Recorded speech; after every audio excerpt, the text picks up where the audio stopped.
जटिल समस्या हो या भाग्य बाधा हो, व्यापार, नौकरी, शादी की समस्या, करियर की चिंता हो या वैवाहिक जीवन में हो सुख का अभाव, पाइए अपनी समस्त ज्योतिषीय तथा वास्तु समस्याओं का सरल, चमत्कारी, प्रभावशाली समाधान।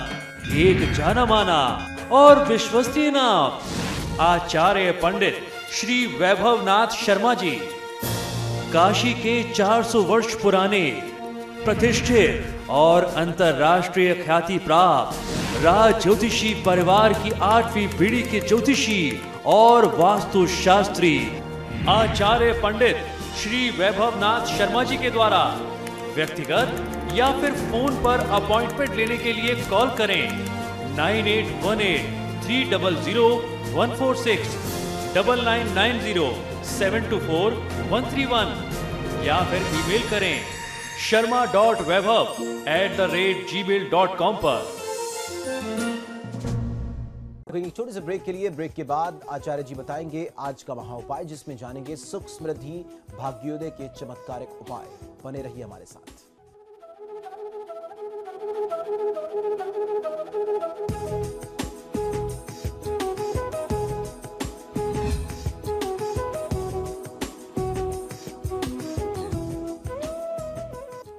ब्रेक के बाद स्वागत है आपका। चलिए अब जानते हैं क्या है आज का महा उपाय। जी बिल्कुल, आज के महा उपाय में हम लोग एक बार फिर से चर्चा करेंगे जीवन में, दैनिक जीवन में आने वाली कुछ छोटी छोटी ऐसी समस्याओं के बारे में जो आए दिन आकर के हमारे बीच में हमारे सुखी समृद्ध जीवन में कोई ना कोई बाधा उत्पन्न कर देती हैं। कोई चिंता, कोई समस्या का एक बहुत प्रमुख कारण बन जाती हैं। समस्या छोटी सी होती है लेकिन उसके कारण चिंता बहुत ज़्यादा हो जाती है। तो ऐसे में उस चिंता को, समस्या को कैसे दूर किया जाए और सुख समृद्धि भाग्योदय को प्राप्त करने के लिए कैसे आप कौन से चमत्कारी उपाय कर सकते हैं। भाग्योदय करने के लिए आपको कौन कौन से उपाय करने चाहिए और ऐसे उपाय आज मैं आपको बताने वाला हूं जिन उपायों को प्रयोग में लेकर के आप अपने सोए भाग्य को जगा सकते हैं। इसके लिए आपको करना यह है कि प्रातःकाल सुबह उठकर जो भी स्वर चल रहा हो, स्वर चलने के लिए हमने कई बार आपको विधान बता दिए, एक बार फिर से आपकी याद ताज़ा करा देते हैं। व्यक्ति को बिस्तर छोड़ने से पहले अपना स्वर एक बार देख लेना चाहिए, कौन सा स्वर चल रहा है। स्वर चलने के लिए आपको अपनी नासिका से किस तरफ से आप सांस ले रहे हैं या सांस छोड़ रहे हैं उससे चेक किया जाता है। आप अपने हाथ को रख करके आप चेक कर सकते हैं किधर से आप सांस ले रहे हैं या छोड़ रहे हैं। जो भी स्वर चल रहा हो उस तरफ का पैर आपको आगे बढ़ाना है। अगर दाहिना चल रहा है तो दाहिना पांव सबसे पहले आप बिस्तर से जमीन पर रखें, भूमि स्पर्श करें। बायां चल रहा हो तो बायां रखना चाहिए। इससे आपकी बॉडी जो है वो ट्यून हो जाती है आपके अपने नेचर से, अपनी प्रकृति से, अपनी ऊर्जा से, जिससे आप अपने दिन को बहुत अच्छे तरीके से शुभ बना सकते हैं। फिर आपको करना यह कि वही हाथ देख करके आप 3 बार चूमें। तत्पश्चात वही पांव आप धरती पर रखें, उसी पैर से आप पृथ्वी को, भूमि देवी को स्पर्श करें। आप अगर उसी कदम से आगे बढ़ते हैं और दिन वहीं से शुरू करते हैं तो आपको बहुत अच्छा लाभ बढ़ता है। ऐसा नित्य प्रतिदिन करने से, इसको अपने जीवन का एक हिस्सा बना लेने से निश्चित ही व्यक्ति का भाग्योदय होता है। आपको अपने जीवन का बहुत अच्छा लाभ मिल सकता है। भाग्योदय करने का ये एक ऐसा उपाय है जिसको आप अपनी नियमित दिनचर्या में शामिल कर सकते हैं और अपने जीवन को सफल बना सकते हैं। छोटा सा उपाय है जो आपके जीवन पर बहुत बड़ा प्रभाव डालता है। अब बारी है छोटे छोटे त्वचा संबंधी रोग की। अक्सर हम लोग अनुभव करते हैं कि अचानक कोई स्किन एलर्जी आ गई और अब वो कंट्रोल नहीं हो रही, लगातार वह बढ़ती चली जा रही है। तो हमारे ज्योतिष शास्त्र में त्वचा संबंधी जो भी रोग हैं, आपने देखा भी होगा, मैं अक्सर लोगों को कहता हूं कि अगर केतु की दशा चल रही है तो इसमें स्किन एलर्जीज इत्यादि हो सकती हैं। त्वचा संबंधी समस्या और रोग व्याधि के दुष्प्रभाव जो है वो केतु के कारण बढ़ते हैं। अगर कुंडली में अशुभ केतु की स्थिति है तो ऐसी समस्या होती है। यदि त्वचा संबंधी घाव ठीक ना हो रहा हो तो सायंकाल के समय में मिट्टी के एक नए पात्र में यानी बर्तन में जल रख करके उसमें सोने की एक अंगूठी यानी कोई भी एक आभूषण आप डाल दीजिए। कुछ देर बाद उस पानी से उस घाव को धोने के बाद आपको करना यह है कि अंगूठी को निकाल करके आप अपने पास रख लें तथा जो बचा हुआ जल है उस पात्र में, उस मिट्टी के बर्तन में, घर के आसपास जो भी चौराहा है वहां जा करके इस जल को फेंक आए। ऐसा 3 दिन लगातार करने से रोग जल्दी ही ठीक हो जाता है। अगर आप इस उपाय को मंगलवार, बुधवार और गुरुवार को करते हैं तो भी आप लाभ ले सकते हैं। अन्यथा आप शनिवार, रविवार और सोमवार को भी इस उपाय को करके अपने जीवन में जो भी स्किन एलर्जीज है, त्वचा संबंधी रोग है, उससे आप मुक्ति पा सकते हैं। बहुत सारे ऐसे व्यापारी बंधु हैं जो अक्सर ये शिकायत करते हैं कि व्यापार में बहुत मंदी चल रही है, काम आगे नहीं बढ़ रहा, रोजी रोजगार में उनको वृद्धि नहीं मिल रही। तो मंदी की स्थिति से कैसे आप मुक्ति पा सकते हैं, छुटकारा कैसे पाएं, आइए ये भी आपको बताता हूं। अगर किसी व्यक्ति के व्यापार में मंदी आ गई है या नौकरी में बहुत उन्नति नहीं मिल रही, आपको नौकरी में भी लगता है कि आप एक ही स्थान पर स्थिर हो गए हैं, अब आपको आगे कोई वृद्धि के संकेत नहीं दिखते, तो आपको ये उपाय करना चाहिए। किसी एक साफ शीशी में सरसों का तेल भर करके उस शीशी को किसी तालाब या बहती नदी के जल में जाकर के प्रवाहित कर दीजिए। शीघ्र ही आपके व्यापार में जो मंदी का असर है वह चला जाएगा और आपके व्यापार में, आपकी नौकरी में एक नई ऊर्जा, नई जान आ जाएगी। ये उपाय आपको मंगलवार, गुरुवार या शनिवार के दिन करना चाहिए, इससे आपको बहुत अच्छा फायदा मिलेगा। अब मैं आपको बताता हूं भय को यानी डर को दूर करने के लिए आपको क्या उपाय करने चाहिए। अगर आपको बिना किसी कारण के भय रहता हो, आपको अनजाना भय, हमेशा एक अंदर से डर लगा रहता हो, या फिर सांप, बिच्छू या अन्य वन पशुओं का भय आपको रहता हो, तो आपको ये उपाय अवश्य करना चाहिए। आपको करना यह है कि बांस की जड़ को जला करके उसे कान पर धारण करने से किसी भी प्रकार का भय मिट जाता है। निर्गुंडी की जड़ अथवा मोरपंख अपने घर में रख देने से, अपने कमरे में, शयन कक्ष में रख देने से सर्पों का जो भय होता है, सांपों का जो खतरा होता है, वह दूर हो जाता है। सर्प कभी आपके घर में प्रवेश नहीं करते। इसके अलावा रवि पुष्य योग में प्राप्त सफेद चादर की जड़ को ला करके दाईं भुजा पर यदि आप बांधते हैं तो इससे किसी भी प्रकार के वन्य पशुओं का भय जो है वह समाप्त हो जाता है। अग्नि भय से भी छुटकारा इस उपाय से मिल जाता है।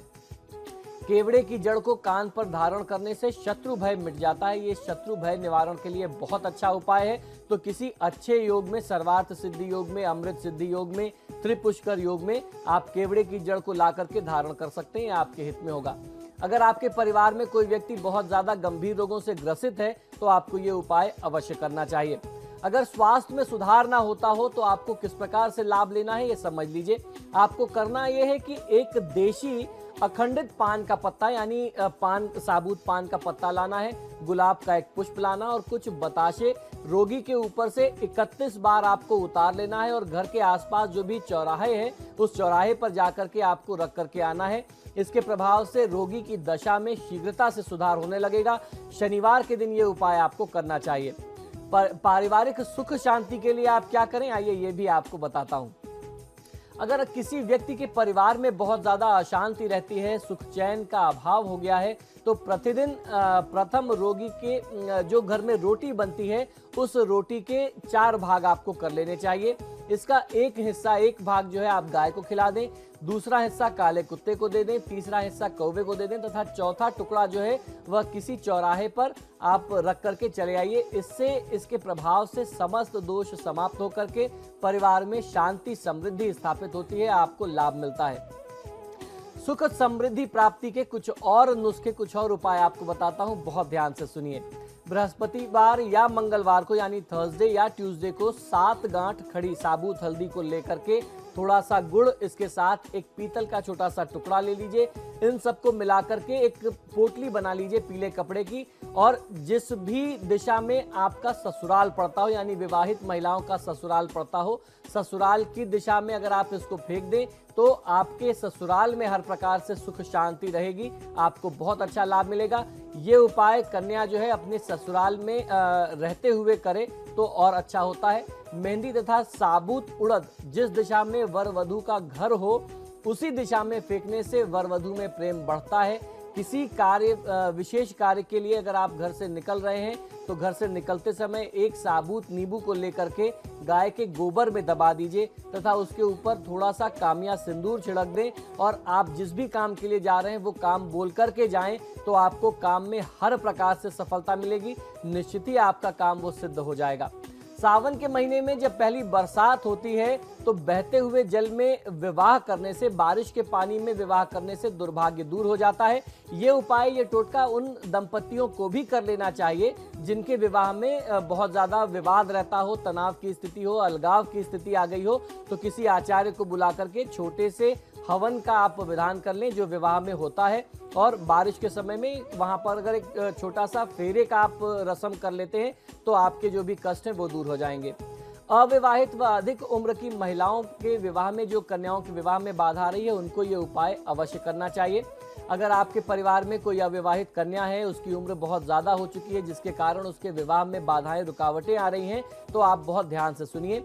देवोत्थान एकादशी कच्छ और देवयानी की मिट्टी की मूर्ति बना करके उन मूर्तियों में हल्दी, चावल, आटे का घोल लगा करके उनकी पूजा करके उन्हें एक लकड़ी के पट्टे से आप ढक लेते हैं। फिर उस लकड़ी के हिस्से पर कुमारी कन्या को बिठा दिया जाता है, उस पीढ़े पर बिठा दिया जाता है, तो उसका विवाह हो जाता है। तो इस प्रकार से कुछ ऐसे सरल से उपाय हैं जिनको करके आप अपने परिवार से दुख दारिद्रता को दूर कर सकते हैं, जीवन में सुख समृद्धि की वृद्धि कर सकते हैं, प्राप्ति कर सकते हैं। जी बिल्कुल, आज का महा उपाय बहुत ही विशेष है। आज हम आपको बताने वाले हैं दैनिक जीवन में जो छोटी छोटी समस्याएं आती हैं और आगे चल करके वही समस्याएं बहुत विकराल रूप धारण कर लेती हैं। इन समस्याओं के निदान के लिए बहुत सरल, बहुत आसान, बहुत चमत्कारी टोटके, इन उपायों को, टोटकों को अपने जीवन में आजमा करके, इनका प्रयोग करके हर व्यक्ति को लाभ अवश्य लेना चाहिए। तो सबसे पहला जो उपाय बता रहा हूं वो है आपके अपने घर में, अपने परिवार में अन्न और धन का भंडार भरने के लिए कौन सा उपाय करना चाहिए। मैं आपको आज ऐसे उपाय बताने वाला हूं जिन्हें आप किसी भी शुभ तिथियों में अपने सुविधा के अनुसार कर सकते हैं, उसका आप लाभ ले सकते हैं। ये जो पहला उपाय है, अगर इसे होलिका दहन की रात में किया जाए तो ये बहुत अच्छा लाभ दे सकता है। तो आपको करना यह है कि जिस स्थान पर होली जलाई जाती रही हो वहां पर होली जलने से एक दिन पहले, होलिका दहन की पूर्व रात्रि में, एक मटकी में गाय का घी, थोड़े से काले तिल, गेहूं और ज्वार तथा एक तांबे का सिक्का या पैसा रख करके मटकी का मुंह बंद कर दीजिए। आप कपड़े से या किसी चीज से उसको आप सील कर दें। रात्रि में होली जब जल जाए उस स्थान पर आपको करना यह है कि होलिका दहन वाली रात में जाकर के उस स्थान पे जहां होलिका जलाई जाती है वहां गड्ढा खोद करके इस मटकी को दबा करके आना है मिट्टी के अंदर। रात में अगले दिन जब होलिका जल जाती है तब दूसरे दिन आप वहां जाएं और उससे खोद करके मटकी को पुनः अपने पास आप ले आइए। फिर इन सभी वस्तुओं को एक पोटली में बांध करके जिस भी वस्तु में आप रख देंगे उसमें निरंतर वृद्धि होती रहेगी। वह वस्तु व्यय करने पर भी उसमें निरंतर वृद्धि होती रहती है। किसी भी चीज का भंडार हो, चाहे वह अन्न का भंडार हो, चाहे वह धन का भंडार हो, आप इन चीजों को, इन पदार्थों को जहां रखेंगे उन चीजों में कभी कमी नहीं आने वाली है, वह निरंतर बढ़ते रहेंगे। अगर आप चाहते हैं कि आपके प्रतिष्ठान में बिक्री ज्यादा हो, आपकी दुकान की जो बिक्री है वह ज्यादा होती जाए और आपकी आमदनी में इजाफा हो जाए तो आपको ये उपाय करना चाहिए, बहुत चमत्कारी है।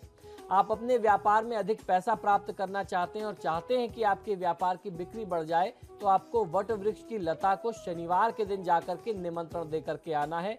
वृक्ष की जड़ के पास एक पान, एक सुपारी और एक पैसा रख करके आप चले आएं और उनसे ये आग्रह करें कि आपको मेरे दुख दारिद्र को दूर करना है, मेरे व्यापार में वृद्धि लानी है, मैं कल आपके पास आकर के आपको अपने पास लेकर के जाऊंगा। रविवार के दिन प्रातःकाल जाकर के उसकी एक जटा तोड़ करके ले आएं और जब आप तोड़ करके लेकर के आ रहे हो, तोड़ने के बाद पीछे मुड़ करके नहीं देखना है। उस जटा को घर ला करके गुग्गुल की धूनी देनी है, उसको दीपक दिखाना है और 108 बार जो मंत्र मैं आपको बताता हूं इस मंत्र का जाप करना है। ये मंत्र बहुत चमत्कारी है जिससे ये जो आप लता तोड़ करके लाए हैं यह सिद्ध होगी। यह मंत्र है ओम नमो चंड अलसुर स्वाहा। मंत्र पुनः सुन लीजिए, ओम नमो चंड अलसुर स्वाहा।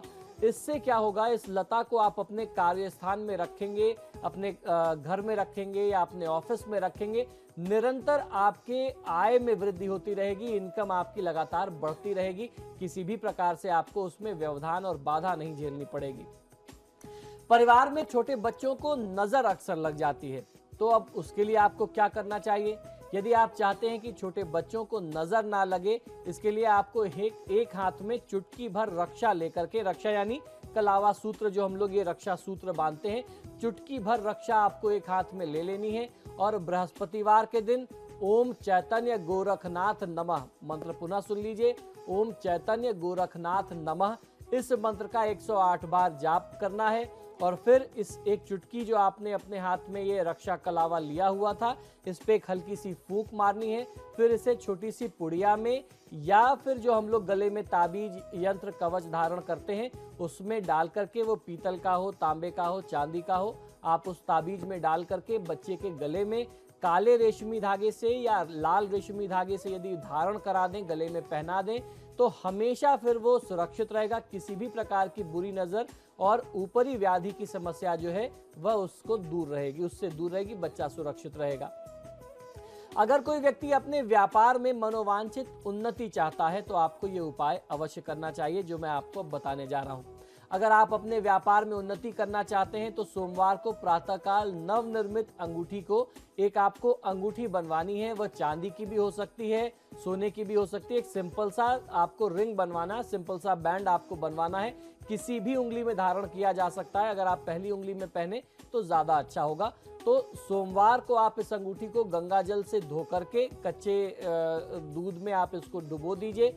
उसमें थोड़ी सी शक्कर, तुलसी के पत्ते और कोई भी एक सफेद फूल डाल दीजिए। तो आपको करना ये कि अंगूठी को सवेरे सबसे पहले गंगा जल से धोना है, फिर एक कटोरी में थोड़ा सा कच्चा दूध लेना है, उसमें डाल दीजिए, उसमें थोड़ी सी शक्कर और कोई भी एक फूल डाल दीजिए और एक तुलसी के पत्ते आप डाल दीजिए। और इसके पश्चात आप स्नान ध्यान से निर्वृत्त होकर के अंगूठी को पुनः निकाल लें उस जल से, दूध से। फिर से एक बार गंगा जल से या शुद्ध जल से धो लीजिए और उसे भगवान के समक्ष ही धारण कर लीजिए। इस अंगूठी को धारण करने से आपके व्यापार में मनोवांछित उन्नति होती रहेगी। किसी भी प्रकार की आर्थिक समस्या आपके व्यापार में आगे नहीं आएगी। अगर परिवार में कोई विवाह योग्य कन्या है, उसके विवाह में बार बार विलंब होता है या बार बार बाधा आ जाती है, विवाह की बात चलती है और बात पूरी नहीं हो पाती, तो आपको ये उपाय जो मैं बताने जा रहा हूँ आपको करना चाहिए। इस उपाय को करने से योग्य वर की जो तलाश है वो पूरी हो जाती है। आपको करना यह है कि किसी भी गुरुवार के दिन प्रातःकाल नहा धो करके बेसन के लड्डू आपको स्वयं अपने हाथों से बनाना है, उस कुमारी कन्या को अपने हाथों से बनाना है और ध्यान रखना है कि उन लड्डुओं की संख्या 109 होनी चाहिए। फिर पीले रंग की एक टोकरी में पीले रंग का एक वस्त्र बिछा करके, कपड़ा बिछा करके उन लड्डुओं को उसमें अच्छे से व्यवस्थित करें, सजाएं तथा अपनी श्रद्धा अनुसार उसमें अपने सामर्थ्य अनुसार कुछ दक्षिणा रख लीजिए। 11 रुपए, 21 रुपए, 101, 151 जो भी आपका सामर्थ्य है। और घर के आसपास किसी भी शिव मंदिर में जाकर के विवाह हेतु प्रार्थना करें। ये प्रसाद, ये भोग वहां पर निवेदित करके आए, चढ़ा करके आए। उसमें से एक लड्डू जो है आप अपने लिए प्रसाद के तौर पे ले करके जब आप चलने लगे तो प्रसाद ग्रहण कर लें। भगवान शिव और पार्वती से प्रार्थना करें, निश्चित ही आपके विवाह की बाधा दूर हो जाएगी। अगर किसी व्यक्ति को लगातार मेहनत करने के बावजूद भी, प्रयास करने के बावजूद भी उनके कार्यों में लगातार असफलता मिल रही है तो ये उपाय अवश्य करना चाहिए। यदि आप चाहते हैं कि आपके द्वारा किए गए कार्य हमेशा सफल हों, लेकिन कार्य के प्रारंभ होते ही उसमें कोई ना कोई विघ्न आ जाता है और आपके कार्य असफलता को प्राप्त होते हैं, तो इसके लिए जो उपाय बताता हूँ ये बहुत चमत्कारी है। आपको करना यह है कि प्रातःकाल कच्चा सूत लेकर के भगवान सूर्य के समक्ष आप मुख करके खड़े हो जाइए। फिर सूर्यदेव को नमस्कार करें और ओम ह्रीं घृणी सूर्य आदित्य श्रीं मंत्र पुनः सुन लीजिए।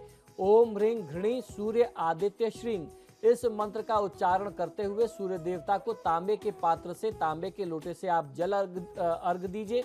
जल में रोली, चावल, चीनी तथा लाल पुष्प अवश्य डाल करके अर्घ देना चाहिए।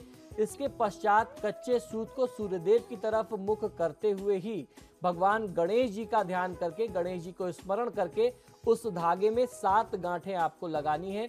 इसके पश्चात इस सूत को किसी भी खोल में रख करके, आप अपना किसी भी कवच में रख करके या किसी भी चीज में सुरक्षित रख करके आप अपने पास रख लीजिए। अपनी कमीज की जेब में, शर्ट की जेब में आप इसको रख करके जाइए। किसी भी मीटिंग में, किसी भी जरूरी काम में आप जाएंगे, जितने भी काम आपके खराब हो रहे थे आपके कार्य सिद्ध होने लगेंगे। काम में कभी कोई बाधा नहीं आएगी। बहुत सारी ऐसी स्त्रियां, ऐसी बहनें होती हैं जिनको गर्भधारण नहीं हो पाता, वो कंसीव नहीं कर पाती। अगर आपके साथ भी ऐसी समस्या है या आपके परिवार में ऐसी कोई समस्या से जूझ रहा हो तो उनको आप ये उपाय जरूर बताइए। अगर किसी भी कारणवश गर्भधारण नहीं हो पा रहा है तो मंगलवार के दिन कुम्हार के घर आएं और उनसे प्रार्थना करें कि मिट्टी के बर्तन वाला डोरा वो आपको दे दे, जिससे वो बर्तन को डिजाइन करते हैं। उनके पास एक विशेष डोरा होता है जिससे वो अपने बर्तनों को रूप देते हैं, आकार देते हैं, शेप देते हैं। आपको वो डोरा लेकर के आना है। वो डोरा जल्दी किसी को देते नहीं है क्योंकि वह उनके कार्य का वो सिद्ध डोरा हो जाता है। उसे उस डोरे को प्राप्त करके उसके एवज में आपको कुछ उन्हें दक्षिणा भी देनी पड़ सकती है। आप उनसे आग्रह करके लेकर के आइए। उसे किसी ग्लास में जल भर करके उस डोरे को आप डाल दीजिए। कुछ समय पश्चात डोरे को निकाल दें और वह पानी पति पत्नी दोनों सेवन करें, दोनों पीना शुरू करें। यह प्रक्रिया केवल मंगलवार को ही करनी है। अगर संभव हो तो उस दिन पति पत्नी अवश्य ही रमण करें। गर्भ की स्थिति बनते ही उस डोरे को हनुमान जी के चरणों में रख करके आ जाना चाहिए। इससे बहुत अच्छा लाभ होता है, लोगों को लाभ पाते देखा गया है। अगर किसी व्यक्ति को अपनी इच्छा के विरुद्ध किसी के दबाव में कोई काम करना पड़ रहा हो तो उस दबाव से मुक्ति के लिए क्या उपाय करना चाहिए, ये बहुत आवश्यक है, आपको समझना चाहिए। आजकल ऐसी कई बार परिस्थिति आ जाती है कि आपको बिना किसी कारण के अपनी इच्छा के विरुद्ध जाकर के किसी व्यक्ति के दबाव में आकर के आपको कोई काम करना पड़ता है। तो आपको उससे मुक्ति के लिए करना ये चाहिए कि कपूर और एक फूल वाली लौंग, एक साबुत लौंग ले लीजिए जिसमें आगे फूल पूरा हो, उसे जला करके 2-3 दिन तक थोड़ी थोड़ी उसकी राख जो है वो आपको सेवन करनी चाहिए। उसकी भस्म आप खाएं और प्रार्थना यही करें ईश्वर से कि ईश्वर, जो भी दबाव मेरे ऊपर यह व्यक्ति बना रहा है, इस दबाव को आप समाप्त करिए। तो आपको करना यही है कि भगवान के सामने एक टुकड़ा कपूर रख करके उस पे एक साबुत लौंग रख करके जला देना है। किसी भी प्रकार के दबाव की स्थिति होगी तो वह दूर हो जाएगी। अगर पति पत्नी के बीच में दाम्पत्य जीवन में बहुत ज्यादा वाद विवाद और तनाव की स्थिति रहती हो तो आपको क्या करना चाहिए। अगर किसी व्यक्ति का दाम्पत्य जीवन अशांत है तो आपको रात्रि में शयन करते समय पत्नी अपने पलंग पर देसी कपूर तथा पति को यह करना है कि पति अपने पलंग पर कामया सिंदूर रखे। प्रातःकाल उठने के बाद सूर्योदय के समय पति देसी कपूर को जला दे और पत्नी जो है स्नान के बाद सिंदूर को, थोड़ा सा सिंदूर को भवन में छिड़क दे और थोड़े से सिंदूर से अपनी मांग भर ले। इस टोटके से जीवन में, दाम्पत्य जीवन में जो भी सुख का अभाव होता है, कलह की स्थिति होती है, वह दूर हो जाती है। अब बारी है हमारे नौजवान बेरोजगार भाइयों बहनों की। उनको बहुत ज़्यादा समस्या होती है। आजकल आपने देखा होगा, हमारे पास भी इतनी कॉल्स आती हैं कि लगातार नौकरी के लिए प्रयास कर रहे हैं, सफलता नहीं मिल रही। नौकरी प्राप्ति के लिए क्या करना चाहिए, बेरोजगारी दूर करने के लिए क्या करें। अगर किसी व्यक्ति को नौकरी नहीं मिल पा रही या काम नहीं मिल पा रहा, आप मारे मारे फिर रहे हैं, तो एक आपके लिए जो मैं उपाय बताता हूं, इसको आप बहुत ध्यान से सुनिए। आपको करना यह है कि एक दाग रहित यानी बिना दाग वाला एक नींबू आपको ले लेना है और ये उपाय खासतौर पर अमावस्या में, कल अमावस्या आ रही है, अमावस्या में करें, या फिर उसके बाद आप अगर इस उपाय को करना चाहते हैं तो मंगलवार को करना चाहिए। तो आपको करना यह है कि एक साफ नींबू ले लीजिए जिसमें किसी भी प्रकार का कोई दाग ना हो और उस नींबू को काटने के लिए आपको एक चाकू चाहिए होगा। चाकू भी इसमें विशेष प्रकार का होता है जो पुराने समय में हम लोग यूज करते थे। लोहे का चाकू होता था, लकड़ी की बेंत होती थी। स्टेनलेस स्टील वाला चाकू इस तरीके के उपायों में प्रयोग नहीं किया जाता। तो आपको वही लोहे का, प्योर लोहे का चाकू लेना है और उसमें बेंत जो है, उसकी हैंडल जो है वो लकड़ी की होनी चाहिए। इस नींबू को और इस चाकू को लेकर के रात में 10 से 12 के बीच में अपने घर के आसपास जो भी चौराहा है आप वहां चले जाएं। वहां जाकर के चौराहे पे खड़े होकर के इस नींबू के 4 टुकड़े करें, 4 बराबर हिस्से करें, चारों दिशाओं में फेंकें और आप अपने घर की तरफ वापस चले आएं। इसके फलस्वरूप आपकी बेरोजगारी जो है वह दूर हो जाएगी। आपको बहुत अच्छे नौकरी और रोजगार के अवसर मिलने लगेंगे। अपॉर्चुनिटीज आपके सामने अपने आप आने लगेंगी। तो ये तो आचार्य जी ने हमें बताया कि किस तरीके से इन अचूक उपायों को अमल में लाकर आप जीवन में सफलता हासिल कर सकते हैं। इसी के साथ ही साथ हमारे आज के कार्यक्रम में फिलहाल इतना ही। बहुत बहुत शुक्रिया आपका आचार्य जी, इतनी महत्वपूर्ण जानकारी देने के लिए। धन्यवाद। तो आपके सितारे में फिलहाल इतना ही। वक्त तो चला एक छोटी सी ब्रेक का। ब्रेक के उस पार भी खबरों का सिलसिला लगातार जारी है।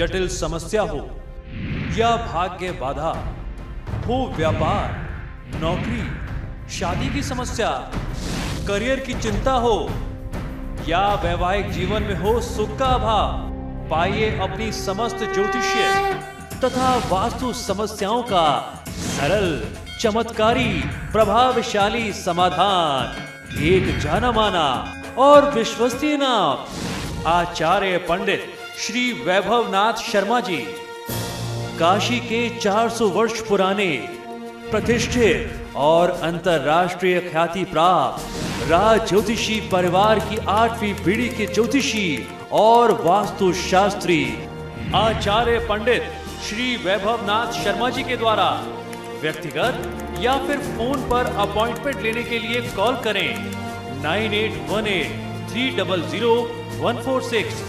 9990-724-131 या फिर ईमेल करें sharma.vaibhav@gmail.com पर।